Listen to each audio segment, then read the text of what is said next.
Vlog 34, reclaiming your kingdom and living in your divine authority that you were born into. You see, you've been acting like a servant in the kingdom that you were born to rule. You've been asking for access to doors that already bear your name, begging for blessings you were born to command. That ends today, that ends now, that ends right in this moment. This is your divine interruption. This is the moment you reclaim your kingdom and begin to own yourself. Realize God didn't know it all, He was all-knowing. So to follow in the footsteps of God, don't be a know-it-all, be all-knowing in who you are. Recognize your bloodline, that you are royalty. You see, you're not random, and you're not broken, and you're not forgotten. You were chosen, called, designed, and sent, not by man, but by God. You're the chosen people, a royal priesthood, a holy nation. That means you don't walk like everybody else. You don't settle like everybody else.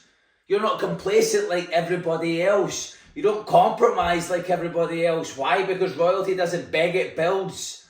But being chosen doesn't mean it's easy. It means you must be responsible. It must mean you take responsibility for the good, the bad, the ugly, the indifferent, because you control it. And in kingdom responsibility, comfort is the first thing that you lose. So drop the false identity. That mask must go. See, it's not who you are that holds you back. It's who you think you're not. You cannot rule while wearing the identity of your past. You cannot lead while performing and seeking approval. Do not conform to the pattern of the world, but be ye transformed by the renewing of your minds. Romans 12:2. Christ didn't bow to culture. He confronted it. He confronted the broken, he confronted everything. He didn't just adjust his message to fit in, he elevated the truth and let the crowd sort out themselves.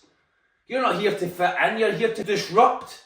You're here to carve a path of your own and flip the identity that you're choosing to cling onto that's actually dragging you and weighing you down. Establish your kingdom standards. And that starts with no more negotiating. You see, a king sets the tone, a queen commands the room. So why are you negotiating with people who couldn't even carry your assignment, not even for a day? You see, whatever you bind on earth will be bound in heaven. That's divine backup. That's divine backup right there. That's heaven waiting on your voice. So if you're quiet, weak, vague, you're the reason peace hasn't arrived. You can't say that you want clarity while tolerating confusion. You want peace, but you keep entertaining poison. It's time to make the cuts and burn what's not from God.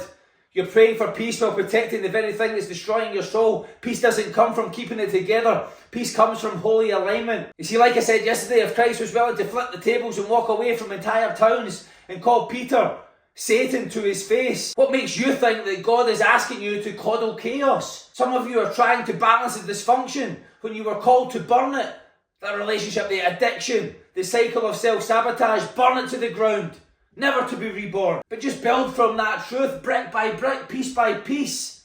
Set your foundation. You don't need another motivational quote. You need the revelation. You need the truth that offends you enough to change you. It's intended to trigger you, to trigger the healing.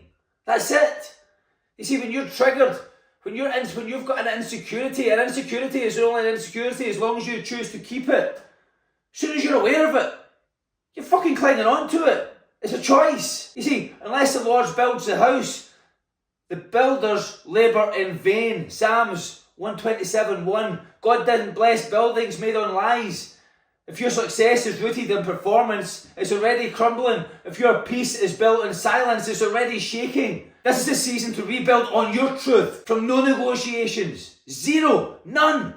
No options. So do or die. See, your words create your world. You're listening to you. You're with you all day long. You know the internal words. You know the external words. You're with you. You hear you. And so what is it that you're saying to yourself? What is your self-image? How are you thinking and acting and speaking to thyself? And some of you are losing the kingdom by cursing it with your own mouth. Death in life is in the power of the tongue. Again, that's from Proverbs. So stop saying that you're tired. If you say that you're tired, then your mind is going to find the truth of that and it's going to display that within you and you're going to be lethargic, you're going to be tired. Stop saying that you don't know how because, well, you ask and it will be answered. Your mind always finds a way, so you won't know how. And stop saying it's too hard. Why would you curse yourself with something that's just what it is? Everything is what it is until the meaning that you place on it. So why the fuck would you make it any harder than it actually might be? It might be, but you know what? It still needs done anyway. So you might as well just get head on with it. So start declaring, I'm equipped, I am sent, I am capable, I am built for this, and I am royalty. Speak like your crown depends on it, because it does. See, you're waiting for applause. I'm going to tell you not to wait for applause, not to require applause, because if you're requiring applause, you're going to take the criticism and everything's going to hit you hard.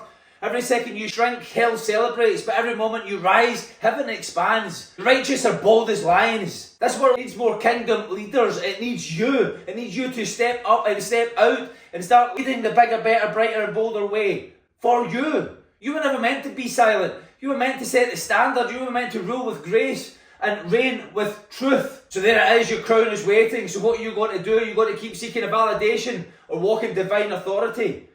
God didn't send you here to blend in. He sent you to stand out, to confront sin, to expose the weakness, to reign with or without them. And that's it. Now rise, reclaim your crown. Your kingdom is waiting. Adapt and adopt the with or without you mentality, and as always, expect to demand greatness.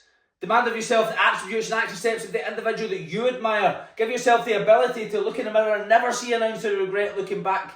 And that means making decisions moment to moment of the individual that you are proud of, that you would proud to be. Who is the individual that you would be proud to be?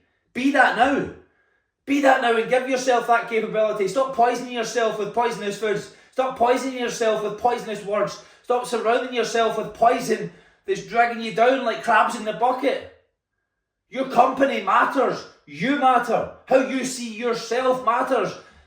And your frequency is what you frequently see. What does that mean? Well, what is it that you see of the world? Is it one of despair? Is it one of depression? Because that is what is in the inside.